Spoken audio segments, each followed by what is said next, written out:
Bonjour, aujourd'hui un petit tour par l'univers krishnamurtien, enfin proche de Krishnamurti disons, même si on peut trouver que c'est pas tout à fait le cas, voilà, mais bon, vous comprendrez à la lecture. Donc c'est un livre d'Albert Blackburn, La conscience immédiate, sous-titre Explorer le monde au-delà de la pensée, aux éditions du troisième millénaire. Un extrait de la quatrième de couve. C'est en 1944, lors de son premier entretien avec Krishnamurti, qu'Albert Blackburn vit un événement extraordinaire. C'était, nous dit-il, une transformation intérieure radicale, un changement de polarité au niveau le plus profond de la conscience. Dans ce livre, l'auteur décrit la réalisation de soi et les difficultés qui se sont présentées à lui lors de l'intégration de ce qu'il appelle la conscience immédiate. Pédagogiquement, il nous présente le cycle de la perception qui conduit à l'insight, l'instant intemporel d'énergie créatrice. Comme l'écrit Blackburn, cet ouvrage vise à présenter de façon très détaillée une approche pratique de la conscience immédiate.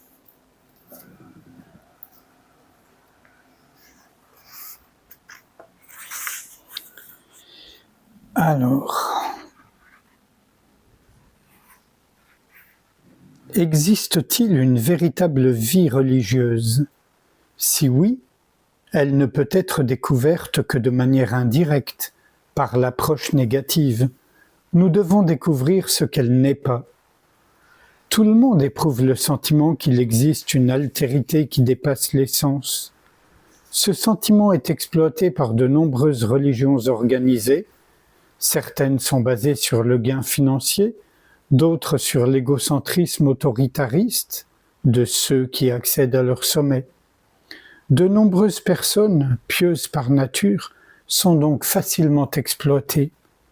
Nous sommes seuls à pouvoir découvrir notre position sur ces questions. Pouvons-nous découvrir par nous-mêmes un mode de vie dans lequel ne sont requis ni effort, ni but, ni ambition, ni espoir, ni sacrifice ou contrôle de soi?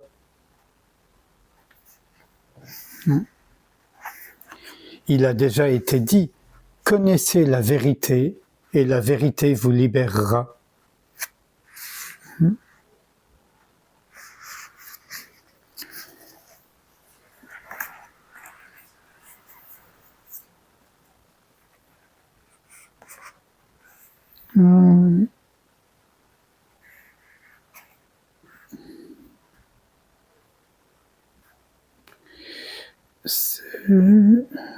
Il parle de la méditation assise, etc. D'une certaine manière, il s'agit d'une forme d'auto-hypnose. Il y a le calme préliminaire du corps, qui ferme les sens aux distractions et concentre l'esprit sur une idée particulière. La qualité ou le sujet médité n'affectera qu'un réarrangement dans le champ de la conscience et n'amènera pas le méditant à sortir de lui-même. La partie de la conscience qui s'est séparée du reste et se considère comme l'ego, le voyant, le chercheur, l'acteur, a accumulé, grâce à la concentration, suffisamment d'énergie pour créer une image vivante à partir de sa propre substance.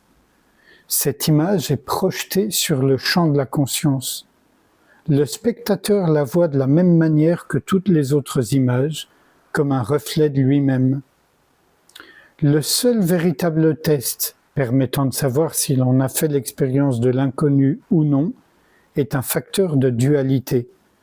S'il y a dualité entre l'observateur et l'observé ou entre l'expérience et l'expérimentateur, le résultat est une autoprojection dans la conscience du méditant. Mais il y a également la possibilité de prendre conscience d'un événement totalement inconnu.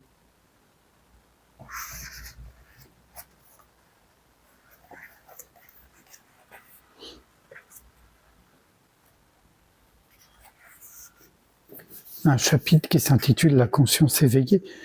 L'illumination donne la possibilité de voir le vrai comme le vrai et le faux comme le faux.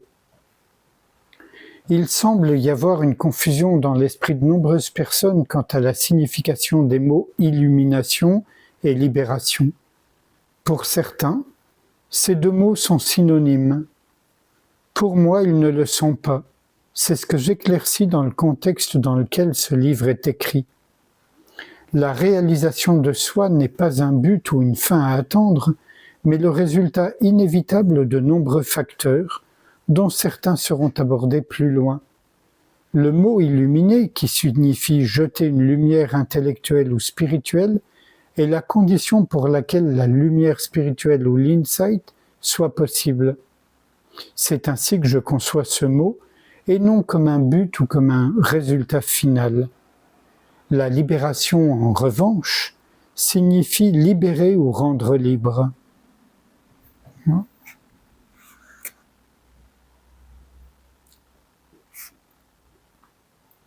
La réalisation de soi n'est pas le résultat d'une vision et d'une acceptation soudaine d'une idée radicalement nouvelle, mais plutôt la vision intégrale de l'ensemble du processus de manière instantanée. Cela entraîne un changement de conscience et non un ajout au processus d'accumulation.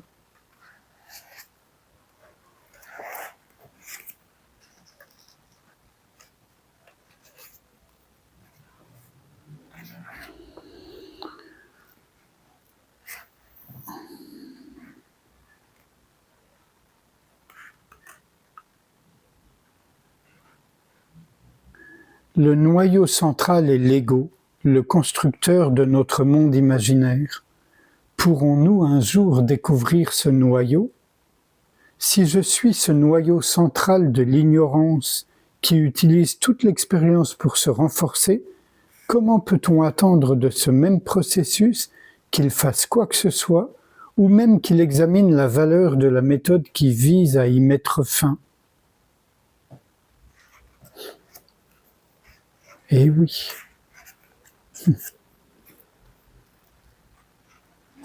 Il faut être totalement attentif à l'instant présent, car c'est le début de la chaîne.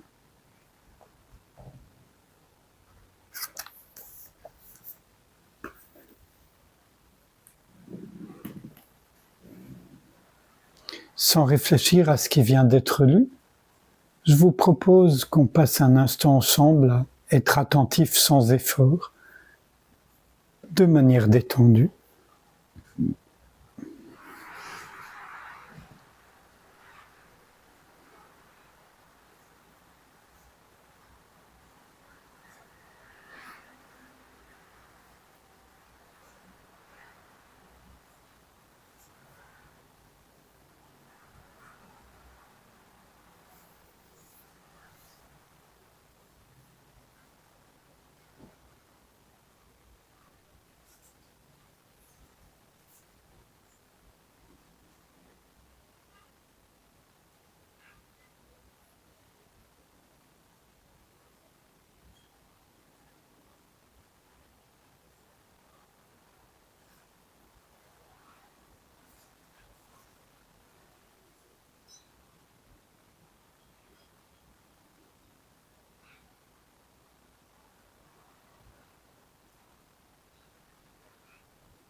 Je vous remercie.